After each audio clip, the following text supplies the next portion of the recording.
ny tenin'Andriamanitra solika fitaizana.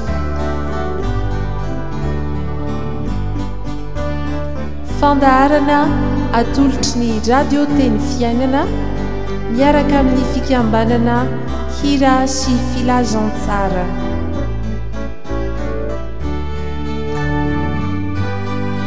Fitarian-kevitra ho amin'ny fandiniana ny soratra masina isan'andro. Fa tsy menatra ny filazantsara ao fa herin'Andriamanitra ho famonjena izay rehetra mino izany. Ny tenin'Andriamanitra solika fitaizana.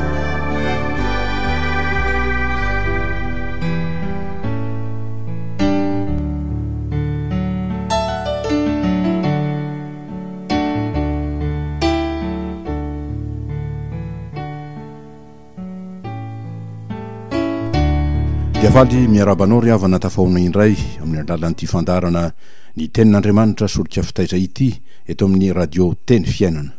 Koa dia mbola mombantsika rehetra tokoa ny fahasoavan'i Jesosy Kristy tompontsika eo amin'ny mpanarahana sy fiainona ity fandarana ity. Andriamanitra mihazona ny fanekeny. Andriamanitra mihazona ny fanekeny.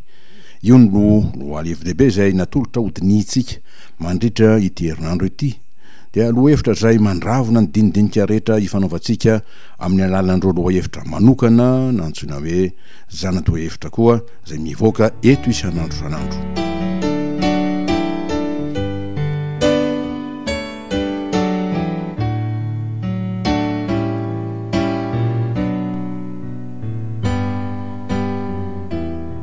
Andriamanitra mihazona ny fanekeny. Inona ny hevitra zany? Tsy inona fa izy dia tsy mivadika amin'ny fanekeny satria mahatoky sy marina izy, dia mahatoky amin'ny fitiavany ary marina amin'ny teniny sy ny toky izay omeny.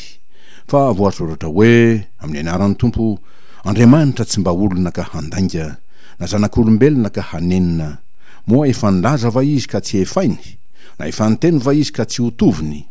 Nomereto 7:7-20. Dia araka izany no mbola nomezan'ny Tompo antsika koa ny lohahevitra manokana amin'ity andro alatsinainy 20 Novambra ity manao hoe amin'ny anaran'ny Tompo, Andriamanitra tsy manadino ny fanekeny amin'ny olony. Andriamanitra tsy manadino ny fanekeny amin'ny olony, tsy tahaka ny olombelona zay mora manadino. Eny na dia mivoadyvoady aza fa tsy anadino ny fanekena natao, na ifanadino amin'ny fanekena ny fanaovana, satria toa araky ny fandrosoan'ny andro sy ny taona mazana no mampilefy ny fahatsiarovana ny fanekena ary anadinoana ny voady izay natao. Ary dia noho izany no ananarany tenin'Andriamanitra amin'ny teny mpahendrena manao hoe amin'ny anaran'ny Tompo, aleo tsy mivoady toy izay mivoady ka tsy maefa. Mpitoroteny 5:4. Ary dia nanantitra izany teny izany tamin'ireo vahoaka izay niaino azy Jesosy, ka nanao taminy hoe, ary koa ifarenareo fa voalaza tamin'ny taona hoe aza mianitsy to fa efa ho amin'i Jehovah ny fianiananao. Levitikos 7:20. Fa izao kosa milaza aminareo hoe aza mianina kory na amin'ny lanitra fa seza fiandrianan'Andriamanitra izany, na amin'ny tany fa fitoeratongony izany, na amin'ny Jerosalema fa tanàna ny mpanjaka lehibe zany. Aza mianina amin'ny lohanao fa tsy mahay mahafotsy na mahamaintina dia singa ambony iray akory aza ianao. Fa aoka ny teninareo ho eny, eny, tsia, tsia. Fa izay mihoatra noho izany dia avy amin'ny ratsy na avy amin'ny ilay ratsy. Matito 5:7-7. Ny fanontaniana izay mipetraka rehefa zany dia ny hoe hatraiza sy manao ahoana moa no hipakan'ity fanekena izay ataon'Andriamanitra amin'ny olona ity, ka ilazana tokoa fa Andriamanitra dia mihazona ny fanekeny ka tsy manadino ny fanekeny amin'ny olony. Ary midika ho inona marina amintsika moa, izy mihazona ny fanekeny ka tsy manadino ny fanekena izay ataony.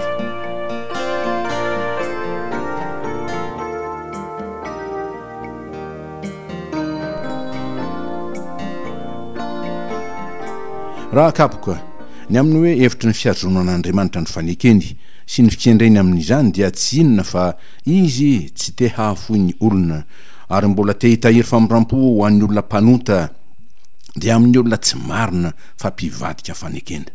Dia araka ny tenin'ny tompo manao hoe fa famondram-po no sitrako, Osea 4:5.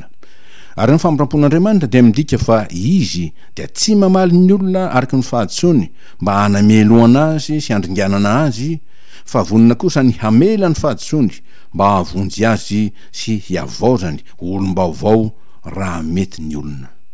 Fa ny faharom-pon'Andriamanitra dia mitaona ny olona hibebaka hiala amin'ny ratsy fanaony ka hiverina amin'Andriamanitra sy ho vita fihavanana aminy. Rehefa zoina lalindalina mantsy ny hevitry ny hoe Andriamanitra miazona ny fanekena ka tsy manadino zany, dia tsy inona fa ny mba hampaharetana ny famondram-pony amin'ny olona, mba tsy hisarahan'ny olona aminy ka avery azy.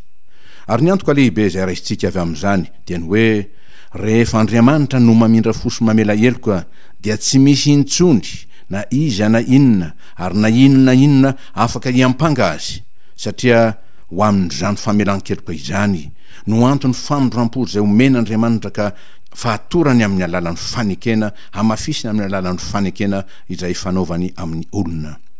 Koa dia ny fanekena izay ataon'Andriamanitra no manorona sy manamafy orona ny famondram-po izay hanamarina ny antsika mpanota amin'ny famelany ny helontsika. Mazava ny tenin'ny Paoly apôstôly ho an'ny Romanina raha ho izy tamin'ireo iza no hihampanga ny olom-boafidin'Andriamanitra, Andriamanitra no manamarina azy. Iza no manameloka? Kristy Jesosy no efa maty, eny sady nitsangana tamin'ny maty koa ka mitoetra eo amin'ny tananakavanan'Andriamanitra ary mifona ho antsika. Romanina 5:7-4.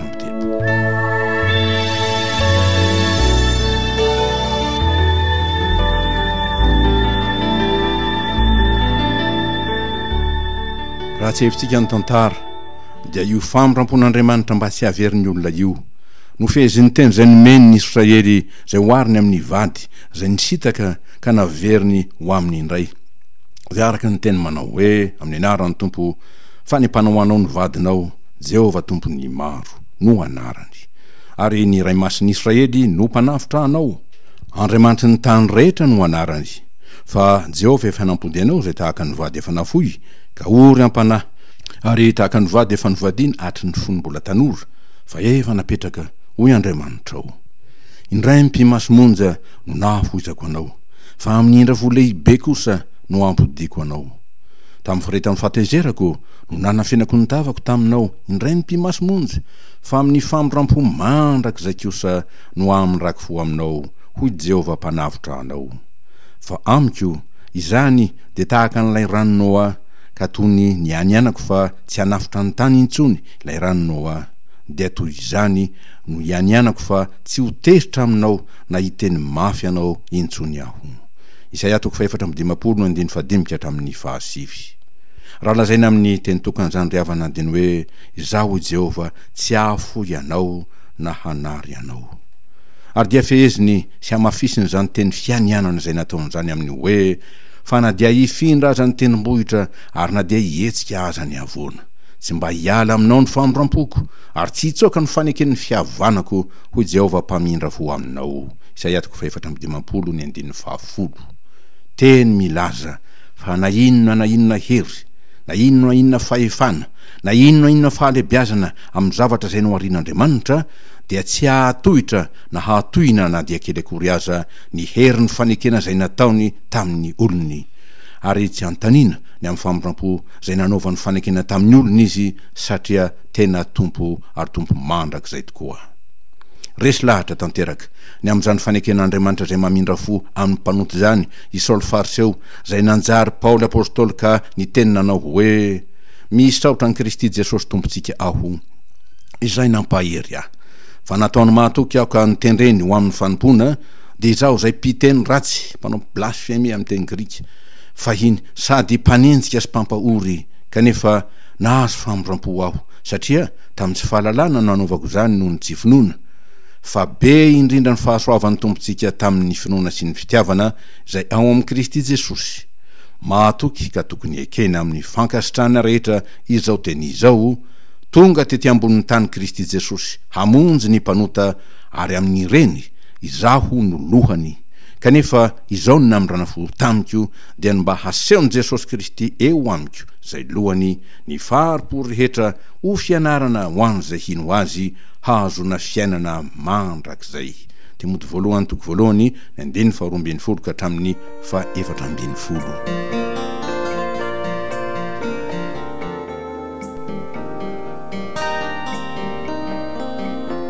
Fa ny fanekena nataon'Andriamanitra amin'ny olony dia nihazony mitahiry famondrampo ho azy, ary ny famondrampo zay nomeny azy dia noho ny fanekena zay nataony taminy mba hatanteraka famonjena ho azy. Ary dia izany indrindra ny votoatika afatra ireo vaky-teny zay voatondro amin'ny perikiopantsika. Ny vaky-teny voalohany Romanina 4:20, ny 2:1 ka hatramin'ny 9, ny vaky-teny faharoa Isaia 7:7, ny 2:20 ka hatramin'ny 7:20. Ary dia avy amin'ireo no amaritantsika ny antom-panorenana ny fanekena zay ataon'Andriamanitra amin'ny olona.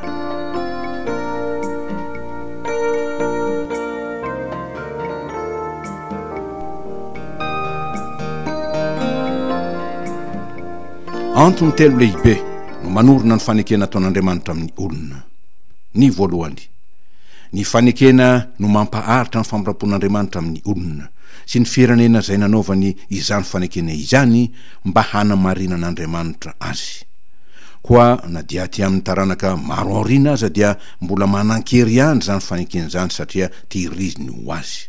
Izany dia araky ny teny faminaniana zay nataony Zakaria rainy Jaona mpanao batisa manao hoe manefa famondrampo amin'ny razantsika ny Tompo sady mahatsiaro ny fanekeny masina dia ny fiainanana zay nianianany tamin'ny Abrahama razantsika hanao zay azontsika hanompo azy tsy amin'ny tahotra. Diko toko voalohany 2:2 ka hatramin'ny 4:70 tapany voalohany. Ary dia hoy ny apôstôly Paoly ao amin'ny vaky-teny voalohany voatondro amin'ny perikiopa manao hoe dia hoy izao izy: saonarian'Andriamanitra ny olony sa natria izany? Andriamanitra tsy nanary ny olony zay efa fantany raha teo. Romanina 4:20, 2:1.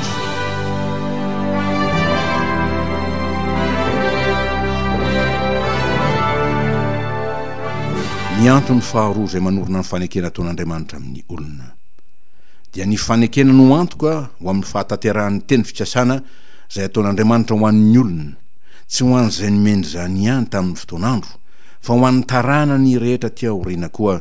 Dia araky ny voasoratra hoe amin'ny anaran'ny Tompo, hianareo no zanaky ny mpaminany sy ny fanekena nataon'Andriamanitra tamin'ny razanareo raha hoy izy tamin'ny Abrahama, ary amin'ny taranakao no hitahina ny firenena rehetra ambonin'ny tany. Genesis 2:20 io tondrona ao amin'ny boky ny asan'ny apôstôly 7 ny 5.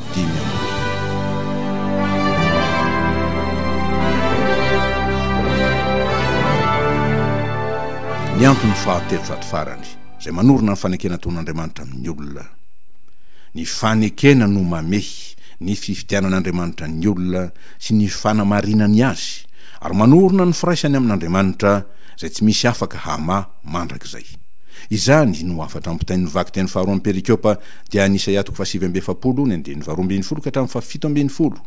Ka asongadiny amin'izany ny teny milaza ny fifamatora-pitiavan'Andriamanitra amin'ny firenena zay nividiny manao hoe amin'ny anaran'ny Tompo, mety manadino ny zanany minono va ny vehivavy ka tsy amindra fo amin'ny zanaka nalokiny ny kibony?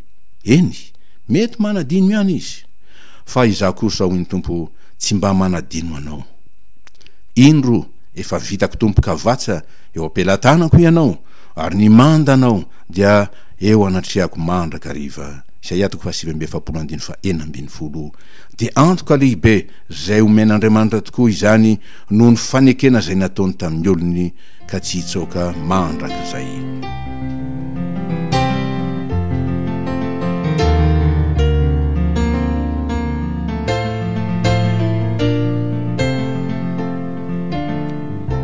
Andeha riavana fezintsika zao hafatra lehibe zay manorina ny firaisantsika ary ny antoka ananantsika amin'Andriamanitra izao. Zava-dehibe mamperitreritra tokoa ny nomenantsika tamin'ity andro ty dia ny fanekena zay ataon'Andriamanitra amin'ny olombelona, ary dia vantana amintsika ny fantaniana tsy misora manao hoe Andriamanitra ve razoina ny tantara dia mbola mitahiry ny fanekena izay nataony tamin'ny firenena Israely. Henona dia fanandany Jesosy Kristy zanany lahy tokana aza izy, araky ny voasoratra hoe tonga tany amin'ny azy izy fa ny azy tsy nandray azy. Jaona toko voalohany andiny varaka ambiny folo. Ary ny hoenan-da azy de midika ho nanohitra azy hatramin'ny namonona azy teo amin'ny azo fijaliana. Kanefa dia izany indrindra no nataon'Andriamanitra ho lalana izay andraisantsika ny fanavotana dia ny famelana ny helontsika dia ny famirampo mandrak'izay ho famonjena izany. Fa raha tsy misy raha latsaka dia tsy misy ny famirampo famonjena tokoa. Ny fiazonana fanekena sy ny tsy fivadiana dia toetra n'Andriamanitra indrindra riavana. Ary tsy fanekenam-bava fotsiny nataony sanatria, fa ny mariny tokoa tamin'ny rany Jesosy Kristy zanany. Koa ny fanekena nataony dia fanekempanavotana amin'ny ra, ho famelana ny helontsika mandrak'izay sy ho fanamarinana antsika amin'ny maha zanak'Andriamanitra antsika araky ny fatendriny raha teo. Fa hoy izy, fa izao no fanekena hataoko amin'ny taranak'Israely oloko dia izay rehetra mino azy zany.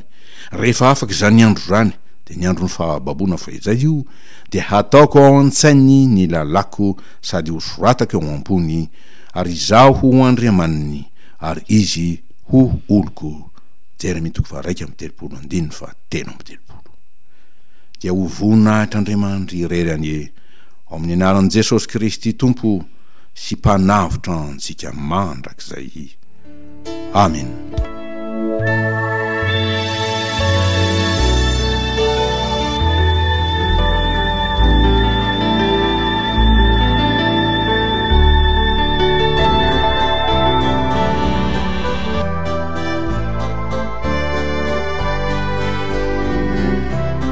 Ny tenin'Andriamanitra solika fitaizana. Fandaharana atolotry ny radio teny fiainana miaraka amin'ny fikambanana hira sy filazantsara.